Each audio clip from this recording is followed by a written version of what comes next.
యోగ్యమైనటువంటి పరబ్రహ్మస్వరూపం ఏదైనా లోకంలో ఉన్నది అంటే అటువంటిది సూర్యబింబం ఒక్కటే. ఆ సూర్యబింబము మూడు మూర్తుల యొక్క సమాహార స్వరూపము.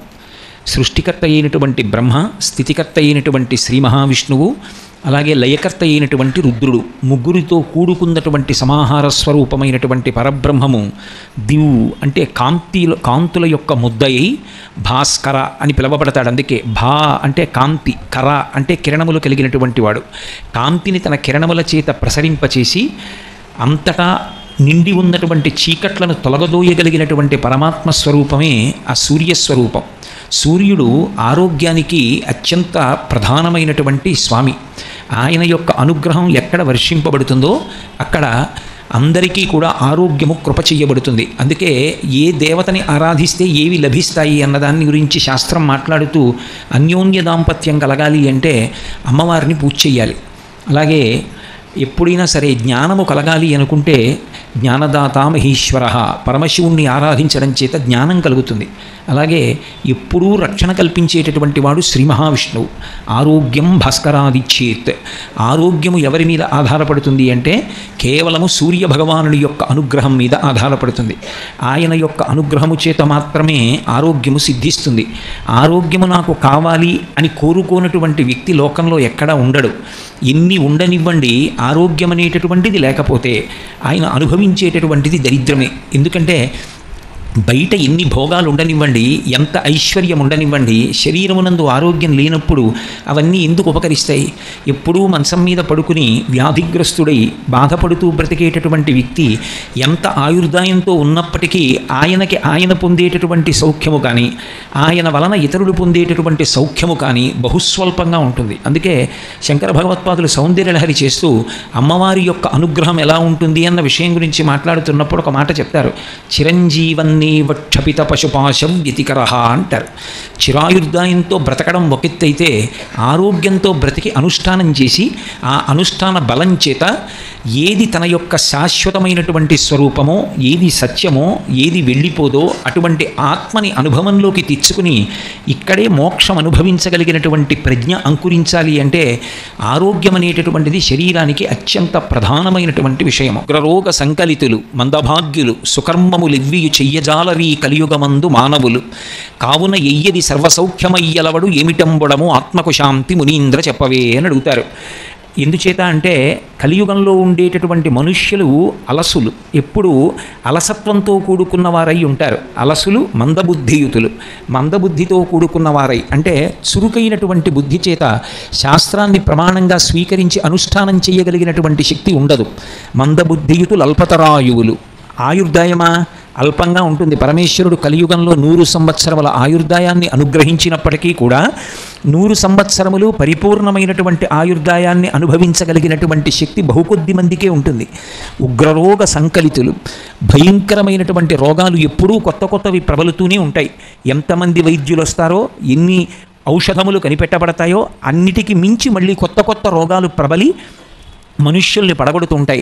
కాబట్టి ఉగ్రరోగ సంకలితులు, అటువంటి ఉగ్రమైనటువంటి రోగములు ప్రబలేటటువంటి అవకాశం ఉన్నటువంటి కలియుగంలో అనారోగ్యాన్ని పోగొట్టుకుని ఆరోగ్యంతో ఉండి శరీరమునందు కలిగినటువంటి ఆరోగ్యము కేవలముగా భోగానుభవమునకు మాత్రమే పనికి రావడం కాకుండా ఆరోగ్యవంతమైనటువంటి శరీరాన్ని భగవంతుని యొక్క ఆరాధనా క్రమమునందు వినియోగించి దాని చేత సార్థక్యమును పొంది శాస్త్రీయమైనటువంటి కర్మాచరణము చేత భగవంతుని యొక్క అనుగ్రహాన్ని పొంది ఆ అనుగ్రహము వలన భక్తి జ్ఞాన వైరాగ్యములు కలిగి తుట్టతుతన చిత్తశుద్ధి చేత పాత్రతను పొంది ఆ పాత్రత వలన జ్ఞానమును పొంది ఆ జ్ఞానము వలన మళ్ళీ పుట్టవలసిన అవసరం లేని పునరావృత్తి రహిత శాశ్వత శివ సాయుధ్య స్థితిని పొందడానికి ప్రధానమైనటువంటి హేతువేది, దేని చేత అటువంటిది సంభవమవుతుంది అంటే కేవలము శరీరమునందు ఆరోగ్యమున్నటువంటి కారణము చేతనే. అటువంటి ఆరోగ్యమును ఇవ్వగలిగిన వాడెవరు అన్నారు అంటే ఆరోగ్యం భాస్కరాదిచ్చేత్. సూర్యభగవానుడి యొక్క అనుగ్రహము చేత మాత్రమే ఆరోగ్యము సంభవము. అందుకే మనకి ఇప్పటికీ ఉపాసనా క్రమంలో ఆరోగ్యం పొందాలి అంటే సూర్యనారాయణమూర్తిని ఆరాధన చేయడం అనేటటువంటిది మాత్రమే ప్రమాణంగా ఉంది. సూర్యుడు విశేషమైనటువంటి ఆరాధనని కోరుకునేటటువంటి లక్షణం ఉన్నవాడు కాడు. సూర్యభగవానుని యందు ఎంతటి సౌలభ్యముతో కూడుకున్నటువంటి ఆరాధన ఉంటుంది అంటే ఆయన కేవలము నమస్కారము చేత ప్రీతి పొందుతాడు. నమస్కారం అంటే ఒంటి చేత్తో చేసేటటువంటిది నమస్కారం కాదు. రెండు చేతులు కలిపి మూర్ధన్య స్థానమును ఆ రెండు చేతులకి కలిపి తాటించి ఆయన వంక తిరిగి వంగి నమస్కరించినంత మాత్రం చేత అనుగ్రహిస్తాడు. పైగా సూర్యోపాసన ఒక్కదాని యందే ఒక విశేషం ఉంది. మిగిలినటువంటి ఏ దేవతా స్వరూపానికైనా సరే భగవంతుడు ఆ పదార్థాన్ని స్వీకరించాలి అంటే ఒకే ఒక్క మార్గం ఉంటుంది. సనాతన ధర్మంలో వేరొక మార్గం లేదు. ఇతర విశ్వాసములకు సనాతన ధర్మమునకు అక్కడ ప్రధానమైనటువంటి భేదం. అగ్ని ప్రధానం చేసుకుని ఆరాధన చేస్తాం. హోమ ప్రక్రియ అని యజ్ఞయాగాది క్రతువులలో హోమకుండాన్ని పెట్టి అందులో స్వాహాకారంతో ఆ దేవతని పిలిచి హవిస్సునిస్తే హవ్యవాహనుడైనటువంటి అగ్నిహోత్రుడు పట్టుకెళ్ళి హవిస్సుని దేవతలకిస్తే దేవతలు తింటారు. రెండవ మార్గం నివేదన. నైవేద్యం చేస్తే ఆయన కన్ను విప్పి చూస్తాడంతే తప్ప ప్రీతి పొందుతాడు. దృష్టిపాతము చేత ప్రీతిని పొందుతాడు తప్ప కేవలము నైవేద్య మంత్రం చేత ఆయన స్వీకరిస్తాడా అంటే అలా చెప్పడం చాలా కష్టం. కానీ భక్తి విశేషమైనటువంటి స్థితిలో ఉందనుకోండి, అటువంటి వారు భక్తితో చేసినటువంటి నివేదనని మాత్రం పరమేశ్వరుడు స్వీకరించి తిన్నాడు అనడానికి ఎన్నో చోట్ల దృష్టాంతములు ఉన్నాయి. అందుకే నైవేద్య మంత్రం భక్తితో కూడుకుని ఉంటుంది. అందుకే మీరు మనసు చేత భావన చేయడమే ఎక్కువగా ఉంటుంది. అందులో మధ్యే మధ్యే పానీయం సమర్పయామి అని ఒక ఉపచారం. మధ్యే మధ్యే పానీయం సమర్పయామి అన్నది ఎందుకు అన్వయం అవుతుందంటే మీరు ప్రీతితో ఇచ్చినటువంటి దాన్ని ఆయన తింటున్నాడన్న భావనతో మనసు దాన్ని చూడగలిగితే, అలా అనుభవించగలిగితే, అలా అనుభవించినది నిజమైతే. అంటే నేను ఇది ఎంతవరకు మీతో ప్రస్తావన చేయవలసి ఉంటుందంటే, ఒక పాయసాన్ని తీసుకొచ్చి నేను ఒక బంగారు పాత్రలో పోసి పరదేవతకి నివేదన చేశాను అనుకోండి, అమ్మవారు దాన్ని తాగుతోంది అని నేను భావన చేసినప్పుడు ఆ పాత్ర కింద నుండి నాకు ఆవిడ కింది పెదివి కనపడాలి. నేను మంచినీళ్ళు తాగుతున్నాను అనుకోండి, నా కింది పెదివి కనపడుతుందా కనపడదా? పై పెదవి కనపడదు, కింది పెదివి కనపడుతుంది గ్లాసు కింద నుంచి. అలా భావన చేసి ఆవిడ గుటక వేసినప్పుడు కంఠంలో కదులుతున్నటువంటి కదలికలను కూడా దర్శనం చేసి స్వతంత్రంగా త్యాగరాజస్వామి కీర్తన చేస్తారు వడ్డన గురించి. అమ్మా అమ్మ అంత తొందరగా తాగకు, వెక్కిళ్ళు వస్తాయి, ఒక్కసారి ఆగు, కాసిని మంచినీళ్ళు తాగు మధ్యలో అని మధ్యే మధ్యే పానీయం సమర్పయామి అంటే ఆవిడ పాయస పాత్ర పక్కన పెట్టి మళ్ళీ కాసిని మంచినీళ్లు తాగిందని భావన చేసి మళ్ళీ ఆవిడ పాయస పాత్ర పట్టుకొని తాగుతోందని అనుభవించగలిగిన హృదయం ఉంటే ఆమె స్వీకరించవచ్చు. అలా కొందరు పెట్టిన నైవేద్యాల్ని పరమేశ్వరుడు స్వీకరించాడు. తాడేపల్లి రాఘవనారాయణ శాస్త్రి గారు లాంటి మహాత్ములు పెట్టిన నైవేద్యాలు ఈశ్వరుడు స్వీకరించి పాయసపాత్ర మీద చెయ్యుంచింది కూడా అమ్మవారు. కాబట్టి నైవేద్యం చేత స్వయంగా భగవానుడు వచ్చి చెయ్యి వేసి స్వీకరిస్తాడు అని అందరి విషయంలోనూ నిర్ధారించడం కష్టం. అందుకే భాగవతంలో కూడా ఆయన నాకు ఏది ఇవ్వండి దానితో సంబంధం కాదు, దళమైన పుష్పమైనను ఫలమైనను సలిలమైన బాయని భక్తిని కొలచిన జనులర్పించిన ఎలమిన్ రుచిరాన్నముగా ఎనుభుజింతున్నంటాడు. కొలచిన జనులర్పించిన పరమభక్తితో ఇచ్చిన వాళ్ళు ఎవరైనా ఉంటే నేను తింటాను. గీతలో కూడా అదే అంటాడు, పత్రం పుష్పం ఫలం తోయం యోమే భక్త్యా ప్రయచ్చతి.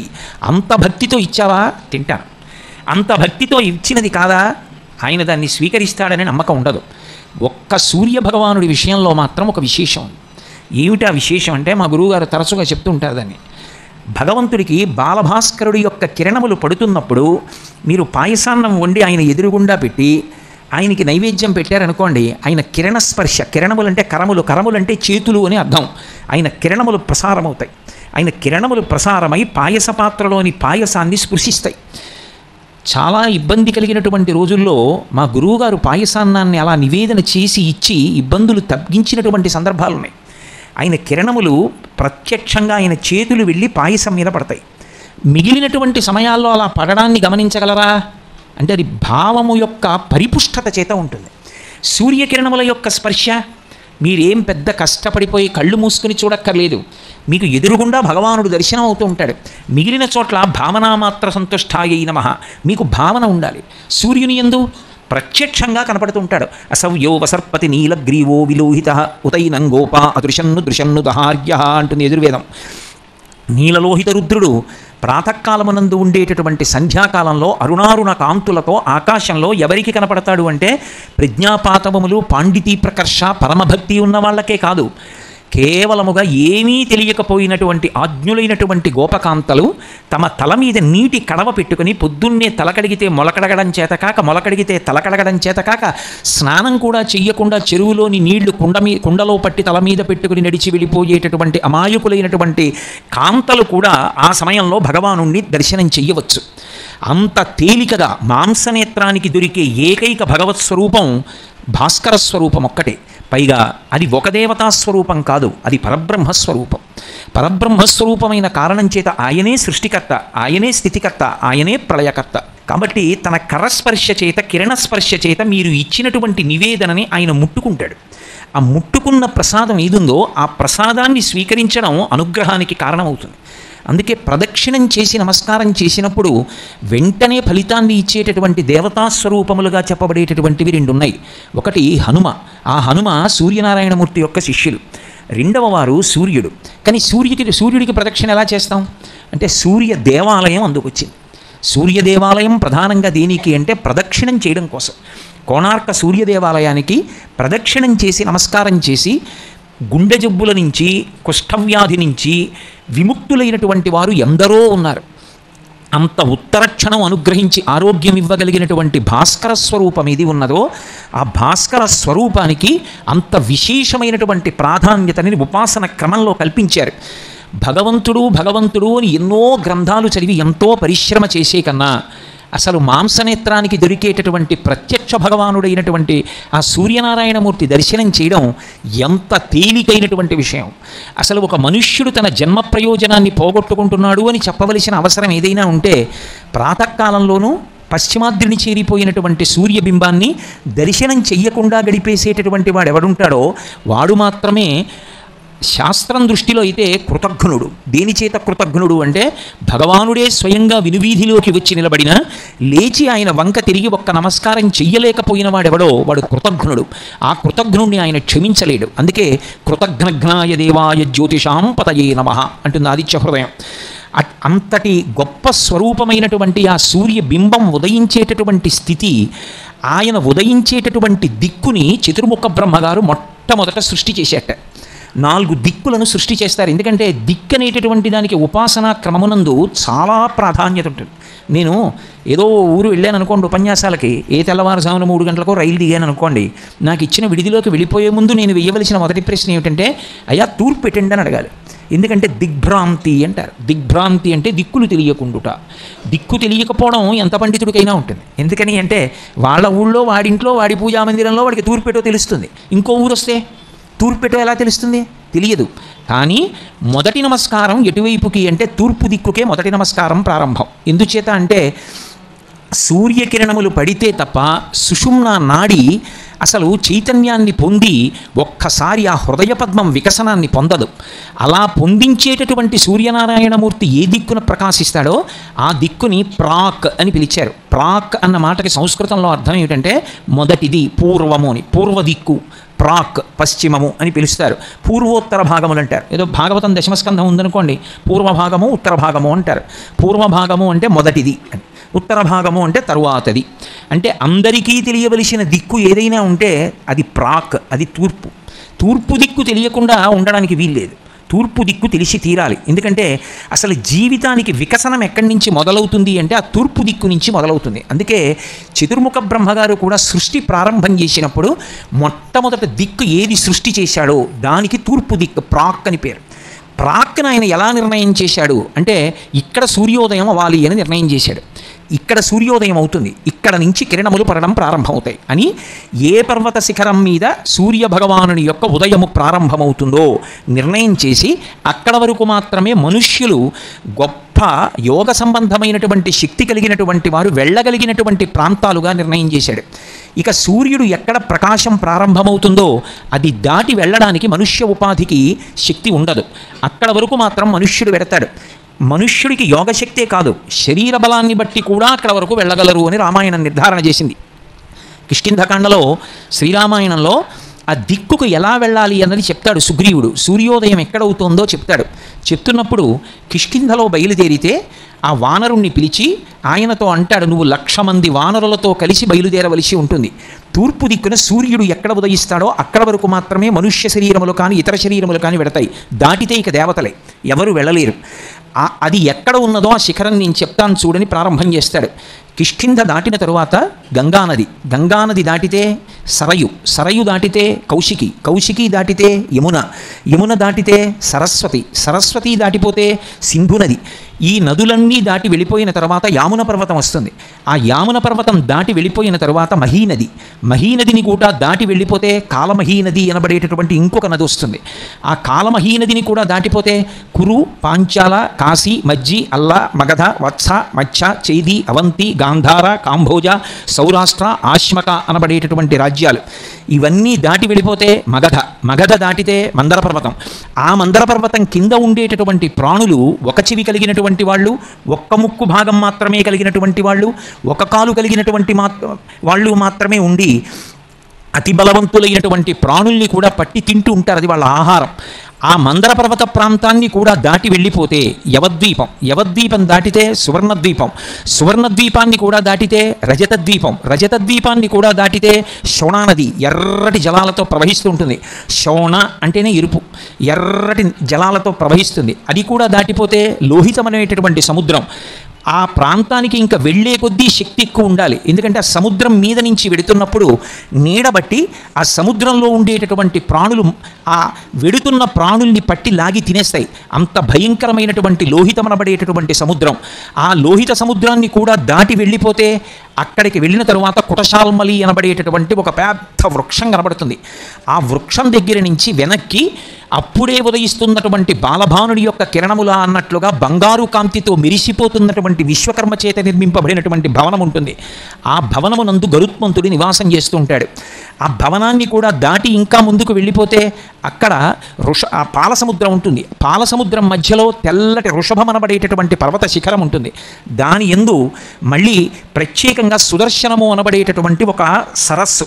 ఆ సరస్సులో పద్మకింజిల్కములతో కూడుకున్నటువంటి సువర్ణ కేసరములతో కూడుకున్నటువంటి అపారమైనటువంటి సుగంధమును విరజిల్లేటటువంటి తామర పుష్పాలు ఉంటాయి. ఆ కొలనులో స్నానం చెయ్యడం కోసమని దేవ, యక్ష, గంధర్వ, కిన్నెర, కింపురుషాదులు కూడా భూమండలం మీదకు వస్తారు. అంతటి అద్భుతమైనటువంటి సుదర్శనమనబడేటటువంటి సరోవరాన్ని దాటి వెళ్ళిపోతే ఒక గొప్ప జలసముద్రం వస్తుంది. ఆ జలసముద్రంలో అశ్వముఖంతో బడవా రూపంలో ఒక గొప్ప కృత్య తిరుగుతూ ఉంటుంది. అది సముద్రాన్ని ఆహారంగా పుచ్చేసుకుంటూ ఉంటుంది. ఆ జలసముద్రాన్ని కూడా దాటి వెళ్ళిపోతే అక్కడికి వెళ్ళిపోయిన తర్వాత జాతరూప శిల అనబడేటటువంటి గొప్ప పర్వతం ఉంటుంది. ఆ పర్వతానికి ఉండేటటువంటి శిఖరం మీద మహానుభావుడైనటువంటి ఆదిశేషుడు 1000